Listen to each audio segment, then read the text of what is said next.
បុណ្យធ្វើល្អចាផុតសោកសៅ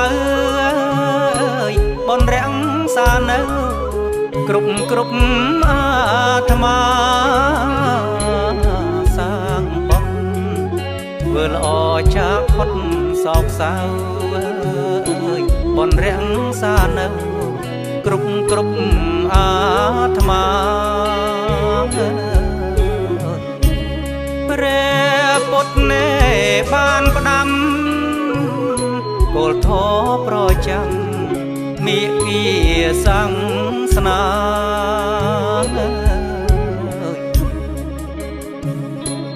សាងអ្វីទទួលផលគ្រប់រូបបាយពិតគ្មាននរណាទទួលជំនុំឡើយសាងអ្វី